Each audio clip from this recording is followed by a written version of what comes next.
I started in the Assembly in 1992.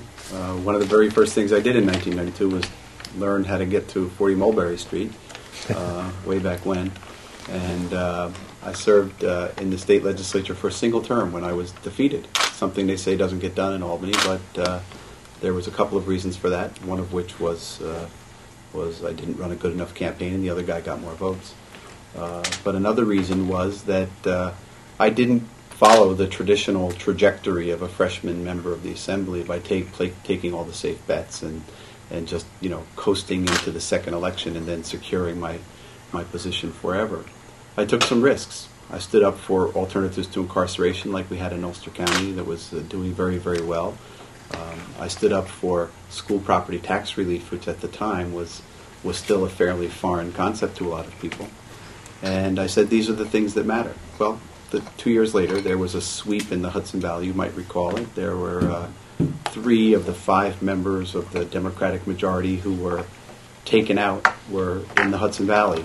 Eileen Hickey, Larry Bennett's seat, and my own, another seat in Syracuse, and a seat on Long Island. And that was it.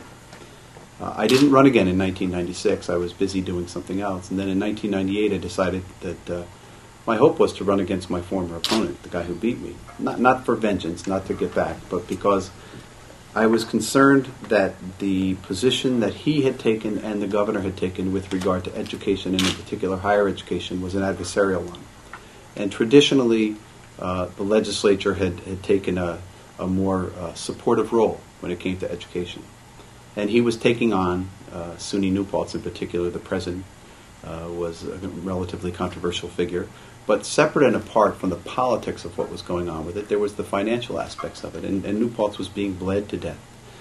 They were being deprived of resources at the state level. They were being deprived of resources within the SUNY system. And I wanted to set about to change that.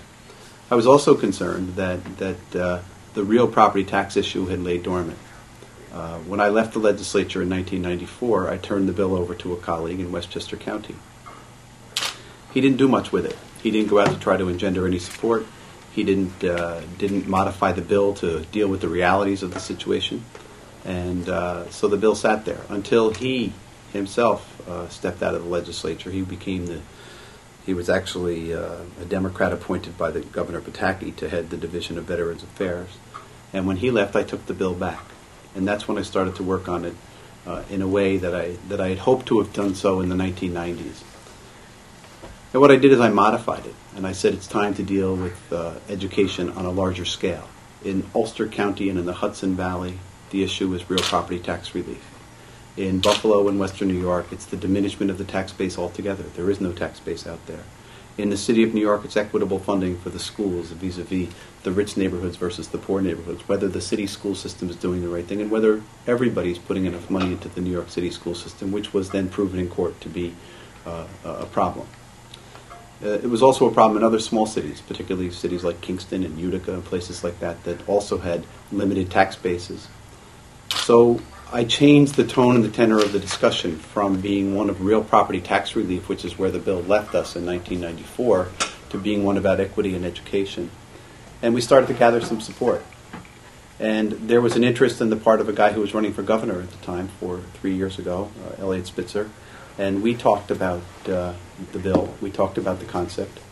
And while he did not adopt my concept, instead he chose to enhance the STAR program, he also at the same time began the process of expanding something called Foundation Aid. And Foundation Aid is essentially the same as the basic quality education formula that exists in my bill, Assembly 4746. So we started to see some serious movement under Governor Spitzer. That movement continued again last year with Governor Patterson when making serious budget cuts and trim backs from even what Governor Spitzer had proposed, he held harmless the state aid to education. At the end of the day, what I'm calling for is a full state funding of education in New York State. I think it's our constitutional obligation, but more than that, it's an important investment in our future. And that's why I've made it the centerpiece of what I do on a day-to-day basis in Albany, gathering support, hoping to see a day when we get there in one fell swoop, but accepting that we're going to be doing it incrementally. Along the way, I've been responsible for several other things. I've been made chair of the Ethics Committee for several years. Challenging time. among other things, we decided that it was time to restate the ethics law, to revamp the entire law, because we were not pleased with the way it had been working, and we thought that there were some compromises made when the original law was passed in 1986, 87. So I presided over negotiations for the revamping of the ethics law. I didn't get everything I wanted, but we made some serious changes, the Public Integrity Board being part of it, bringing outside members into the Legislative Ethics Committee.